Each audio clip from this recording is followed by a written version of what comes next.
Welcome to Off Script. I am Will, one of your co-hosts. And I am Ashley, and today we're sharing the full disclosure on questions we think you should ask when you're looking to either join a team, transfer brokerages, and we're going to actually break this down into a 3-part mini-series because there's so much to unpack here. So today we're going to talk a little bit more about culture and collaboration, but over the next 2 weeks we're going to transition into a couple of other topics such as coaching and mentorship questions you should ask, systems and tools the team has, and we're going to pack a couple of other things. But today's focus is culture and collaboration. Yeah, today's culture. Next week we'll talk about leads, support, marketing, different tools and resources, and then the final week will be about compensation, commissions, growth, and different values that teams and brokerages can bring to the table. So culture is such an overused word, in my opinion. It's so important, but it's also so broad, right? So we're going to try to dive into if you're a single agent at a brokerage or if you're on a team and or considering a team, the difference between those two, and what to look for. Okay. Fair? Perfect. Okay, so first thing starting with culture is, how would you define culture? What do you look for when you're, this is just an open business or team conversation as a whole, right? What do you look for when it comes to culture? So for myself, I look for, is it a collaborative environment? Can I go to the people around me with questions and feel safe that I'm not going to be judged? It's not super competitive, that we're all there to help each other. So collaboration over competition for one. I also just look for just kind of the vibe and the energy of the people I'm surrounding myself with. Are they overall happy? Are they in a good mood? Do they have high energy? Do they have a positive mindset? Are they fueling themselves? Who you surround yourself with matters. So you can be on a team, but you can be on a team of very negative people and you're probably not going to find a lot of success in that. So right. I look for the energy, the type of people I'm around, and the type of help that I'm going to receive from the people I'm around. Yep. I've been in the recruiting game for a long time, so we all know what to say. When you meet with somebody, as an agent, we all know what to say. Hey, we have a great culture, we're family-oriented, we have all the tools and resources for you.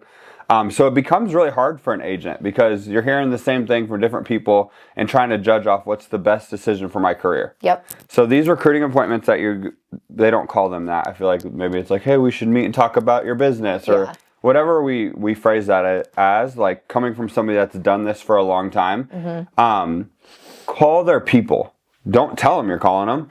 Call the people that they're talking about. Call people in their organization and say, hey, what's it like there? And 9 times out of 10, if it's a good culture, they're not going to say anything bad, but you can hear it in somebody's voice on whether or not this is a good environment to be in. Yep. What they're lacking, what they wish would change, and talk to the members on the team too. So brokerage, yes, and then if it's a team, ask if you can talk to the agents on the team to get their perspective on things outside of just whatever the team leader's telling you. Yep, and in those meetings when they're saying we have this, and this, or we do this, and this for you, if the agents are saying the same thing as what was in that appointment that you met with that person, then you know you're on the right track. At least you know you're getting what they're pitching. Yep. But there's so often that it's nothing like what you feel in that recruiting appointment.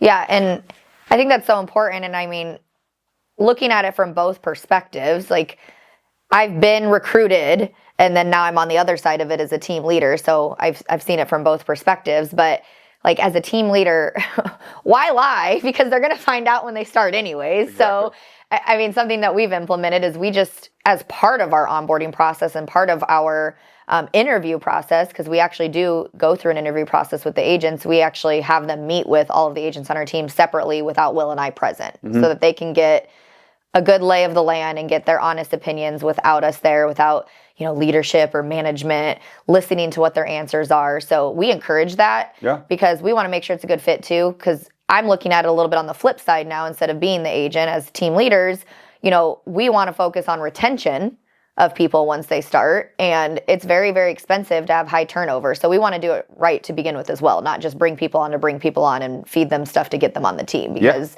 if what you say doesn't align with what actually happens, you're not going to have a good retention rate and you're going to lose them anyways. So you might as well be honest from the beginning. Yeah, we've had people get all the way to that team coffee meeting and for both reasons, right? Not make it past that. Maybe they didn't like the vibe or our team didn't. So I think that's really important when it comes to culture. and speaking of, like, using that word, right? Like, bringing the right people into your organization is so important.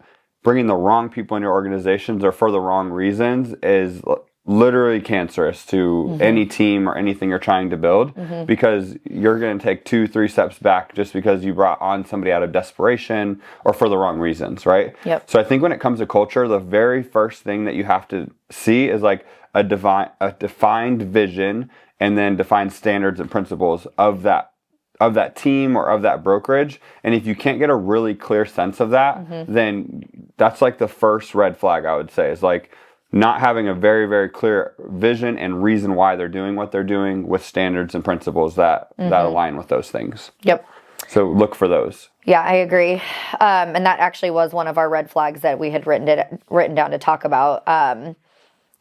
Some questions that you could ask when you're going on some of these appointments, whether it's with a team leader, if you are interviewing other agents at the brokerage or the team that you're looking to join, is what's the day-to-day vibe? Like, have them explain it. Like, what does a day in the life look like at that brokerage or on your team would be just a good, like, open-ended question to start with. Yeah. And then we also have, are there regular team meetings or masterminds that help with culture and collaboration? So do you want to expand on that a little bit? Yeah. Do people share ideas, right? Are the agents that are in the brokerage cheering on other agents, or is it more of a competitive environment? And I think success can happen in both. And actually the two can run together, but sometimes you have a culture where success is the only thing that matters and winning is the only thing that matters. And I think that can be really good if it's done the right way, in an encouraging place, versus like a scarcity mindset, right? Like, I do these things this way and I can't share my ideas. That's like, again, another red flag, right? Like, if your top agents won't share these ideas because they think that what they're doing is like brilliant and nobody else should be able to do this, and if somebody else does this, they're going to beat me.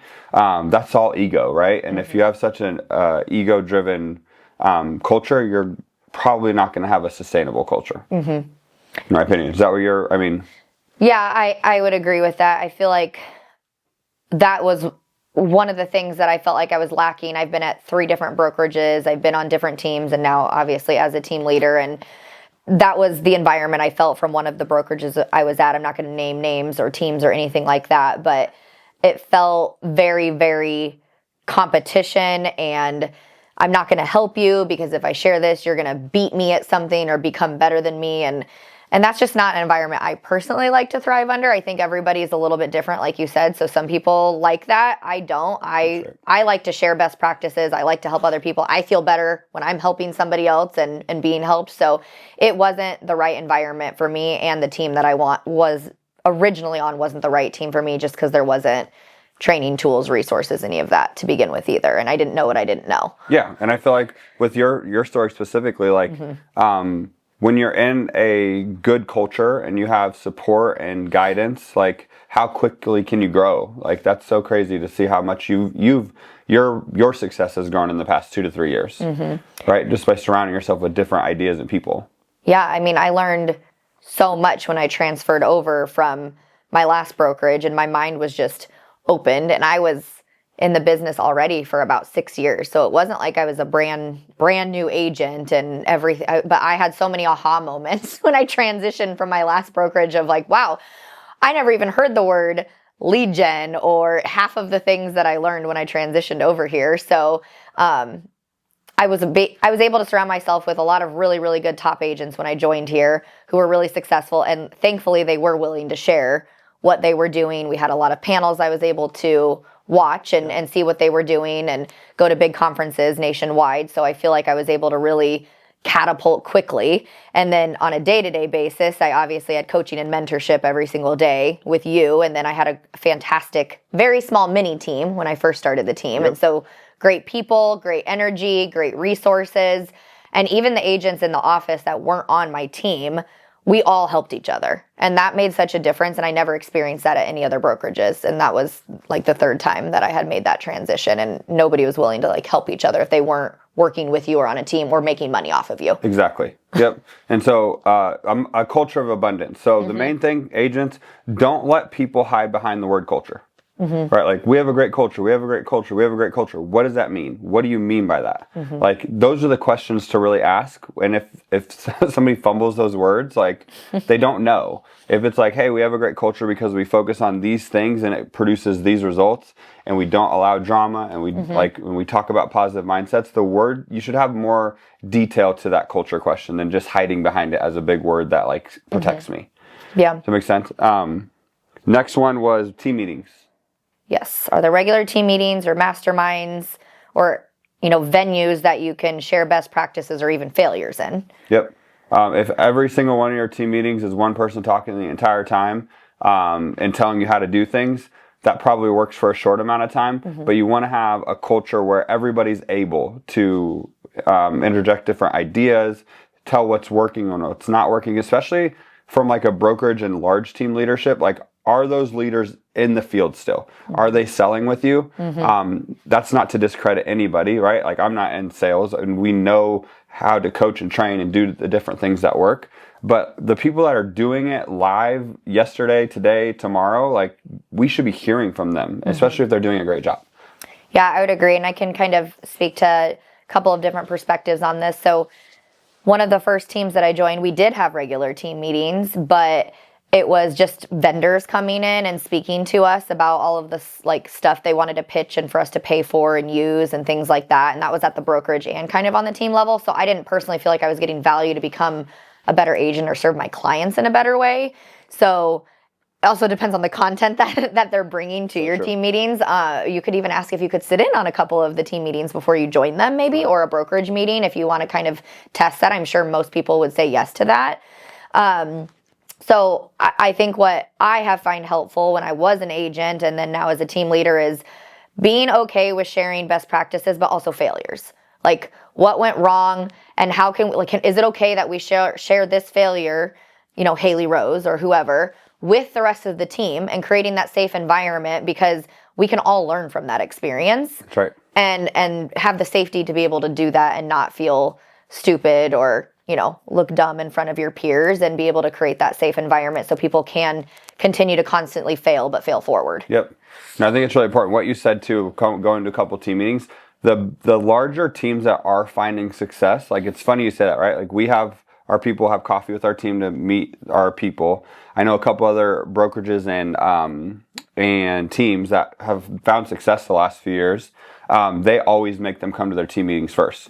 So I think that's such an important piece, is like, get an understanding of how things are going, and when you meet with them, is that what happens when they're in front of their teams? Yeah. And what's the energy that you have there? And I'm going to throw another red flag in there because we're rolling through this. If they're taking everybody, red flag. Like, if you have a team leader and you feel like it's not aligning and they're still like, you should join, like, walk away. Like, at the end of the day, like, if they're taking everybody on, then they probably don't have a very defined target group that they want to bring in.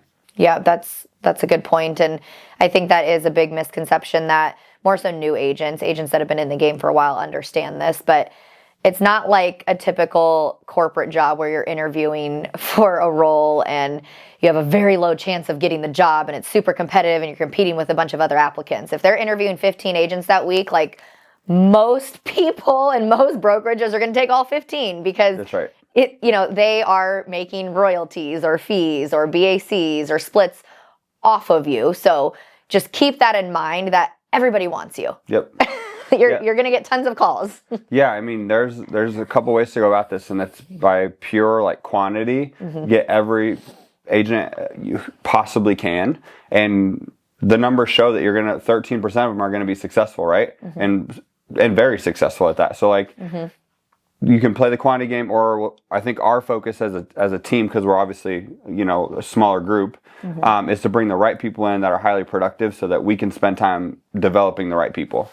And at the right time. And I feel like this is so time sensitive, actually perfect, because we met with an agent yesterday that I feel like she could be really, really great and she'll have all the skill sets, but the timing and the season just isn't right to join our team right now, because she's not in a position to be able to do it full time and be able to meet our minimum team standards. And I found myself really trying to find a way to make her fit into the team, or kind of, okay, how can we bend on the standards to make this work? And after talking last night, we kind of really just feel like we need to figure out more of like a soft landing for this person if it even makes sense for them to join our team. But it's hard to turn people down because you see all of this great potential, but it has to be the right time, the right season for us as well, because as team leaders, you're going to pour a lot of time and energy and resources into this person, and it's got to be a payoff on both ends for both people, a win-win for everybody. 100%. And you got to be able to understand that, right? So, same thing with our clients. Like, are we able to help them? And if not, we have to be honest about that instead of just trying to get a check or get paid or do a transaction. Yep. The next one, you can speak on this a little bit, but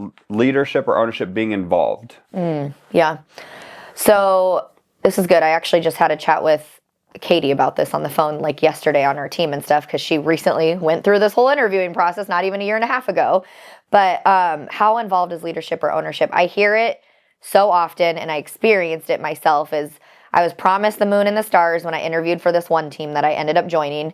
And I was promised the moon and stars with the brokerage of this like intimate setting, and you're going to have complete access to me, and I'm going to spend all this time onboarding you, and just all of these things that were overpromised and underdelivered. And that's also my fault. I didn't ask enough questions, and I didn't know what I didn't know.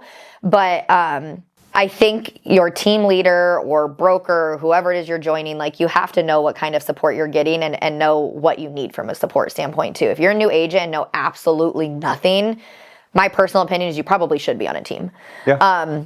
Or have a really, really, really fantastic mentor that has the time and energy to spend with you. Yep. Because being just accessible by phone every now and then when you need a question, you're probably not going to find the success that you're hoping to have by like not actually having one-on-one mentorship on a day-to-day basis, having access to that person. Because even a coaching session, 30 minutes a week, like it helps you so much, but you're going to have thousands of questions in between all of that. Or if this comes up on a contract or negotiation, and be able to have access to them. So I think it's so important to know that you actually are going to have access to your team leader, whoever that is helping you, because it's always overpromised and underdelivered. Yeah. No, it's so good. But two things.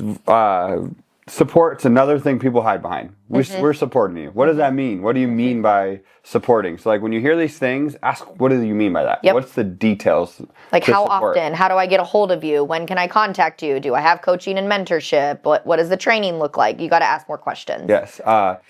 And so Chapin, we brought her on about a month ago now, and she just closed her first deal, has a listing coming. She's doing really well, but I can tell she wants to go faster. So in coaching, she has these different questions that she's bringing. She's like, I tried to do this last week and I just didn't know how, and she's bringing them to me in that 30-minute coaching session. So I had to like, from a team perspective, you're probably looking at your team leader like they're way too busy, that they can't answer my questions.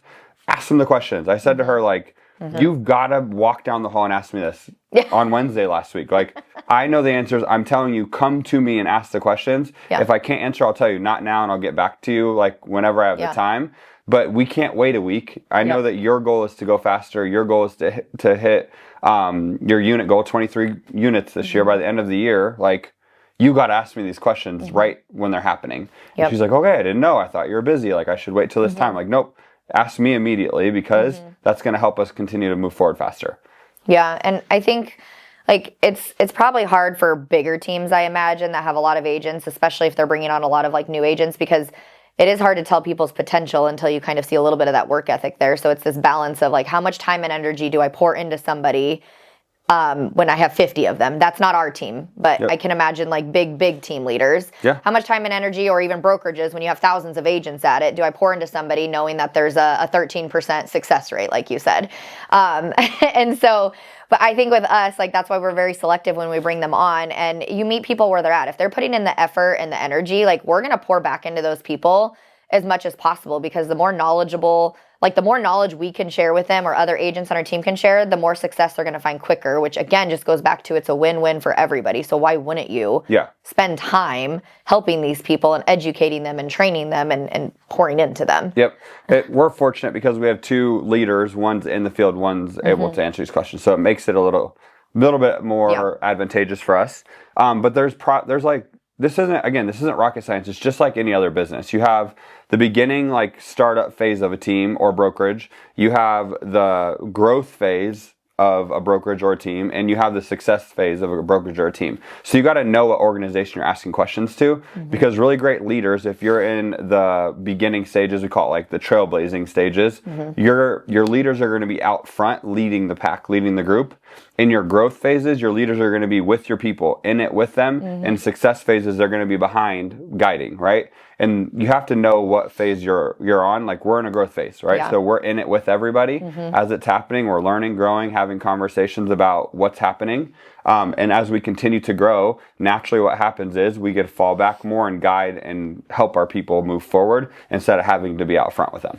So I think that's such an important piece to know what type of organization that you are talking to and what phase they're in. There's so much fun in every phase of that, because in your success phase, when they've done really well over a long period of time, everybody in the organization is able to help you. So like, that's when you don't have to go to team leader, because the culture is built, everybody can help, everybody can support. In growth phases, your team leaders are with you. They're like, this is what's going on right now, right? And you can probably feel that right now. So yeah, I mean, I feel like our office is a revolving door, and I mean, we pretty much leave the door open and people are in there all the time asking questions, and even though you're not actively selling, you're actively helping agents price out homes probably at least once a day, would you say? Easily, yeah. I mean, you've probably priced out 300 homes easily in the last year. Yeah, or more. Definitely. So like, to get a pulse of the market, right? Yeah. And that's like that growth phase where like your leaders are with you in it. And in the beginning, like the beginning trailblazing startup phases, like literally you can ask anything. There's only a few of you. So like, they're all great. There's no negative to any one of those types of teams. It's just who's going to be able to help you. You're a new agent, go to that somebody that's already successfully built, because there's all the people in the organization can help you a lot faster. So do you want to talk a little bit about, we covered some of the red flags, but maybe go through all of what some of those are, things you should maybe be aware of as you are interviewing brokerages and team leaders. Some of those, we can kind of recap on the ones we talked about and then add here from the others that we had down. First one, high agent turnover. So what would you ask? Would you just ask them directly, like, what's your turnover rate look like? How many agents did you lose last year? Like, I feel like that question may look different from brokerage to team. So let's talk through that a little bit. Yeah, that's such a, like, you could say that. That'd be awesome. If you went to, like, somebody that is a team leader and be like, hey, what's your turnover rate? If they know that, good job. But, like, hey, the last 5 agents that have left, if 5 agents have left, what's the reasons? Why were they not good fits? And you'll hear it in people's voices, right? Like, they left because of, and if it's a defensive answer, it's probably something you need to, like, red flag. Or if it was, hey, there was an alignment, this is what was going on with them, they wanted to do these things, we're excited about, how are they talking about somebody that was in their organization? I think that's really important. That's good. Also, another red flag, they don't have any team meetings or any social interactions, which we had an agent join our team that was actually one of the huge reasons why she did join our team, is our splits were actually a little bit steeper, if you will, but she was looking for culture and collaboration and that ability to, like, be surrounded by people that are going to help uplift her every single day. And one of the reasons she actually left her team was because there wasn't team meetings. Nobody ever got together. So it's like she was on a team, but isolated and working from home, which is essentially being a solo agent or brokerage anyways. Maybe asking that question of, how often do you have team meetings? How often do you have brokerage meetings? What does team engagement activities look like? Do you guys do things outside of work or culture building type of things? Those kind of questions you could ask. Everything's got to point back to collaboration. You can feel, like you can 100% feel a team's culture when they're together. Everybody says they build a family environment. There's some really bad families out there. Let me tell you what, like, at the end of the day, like, you can feel it when you're around these people. Like, are they smiling? Are they happy together? Are they joking? Are they like, you can tell it's an energy. It's a vibe between a group of people. So, like, get around them, understand, like, what's happening. Okay. Next is leaders aren't present or they don't know the agents by name. Ooh. Yeah. That's so interesting. Like, I imagine as you get really large, you can't. I can feel us growing right now, and like from a year ago, like, knowing what our people do in the evenings, what's going on their weekends, what's happening. Like, now I feel like in some areas, like, I don't know all the time what our people are doing, but of course we know their names and what they're doing and their families and all the different stuff like that. But yeah, I feel like as you get really big, it's probably a challenge. Yeah, it probably is a little bit harder. I mean, we're still very small, so I mean, there's only 6 or 7 agents on our team, so I feel like that's maybe more geared towards like a large Yeah, brokerage with 500 plus agents or something like that. Yeah. And usually have multiple brokers, multiple team leaders, multiple support staff for them. Yep. If you have a large brokerage and of 500 plus people, and that person knows everyone's name, great job. I can imagine that's a challenge. Okay, perfect. Competitive culture where knowledge is hoarded. What a line. Yeah, that's a red flag. Competitive culture where knowledge is hoarded, which I think would be kind of hard to ask during an interview question. So I think you more so would just have to probably talk to agents at the brokerage or on the team to ask about what kind of panels or collaboration do the top agents at your brokerage share, and do you have a relationship with some of the top agents at your brokerage or on that team? Yeah, I want somebody to ask that question. This is a hoard knowledge culture. And then our last one we have down here is, we talked about family vibe is just a marketing phrase, not a lived experience. We just talked about that, right? Yeah. Like, you can tell, you can understand. Everybody's, it's thinking through that now. Like, there are so many different types of families. You get to, in real estate, you get to pick yours. Yeah. Is it a good one? Yep. Does this align with what you're looking to do? Okay. Anything else you want to cover on this, specifically with teams and brokerages and the differences between the two? No, I think we pretty much covered everything, and next week we'll dive a little bit more into the meat of things, which is leads, support, tools, resources, all of those questions to be asking for when you're interviewing at a brokerage or a team. Yep. One last question to ask whenever you're going through these appointments and you're meeting with different people, is the person that you're meeting with going to be there afterward?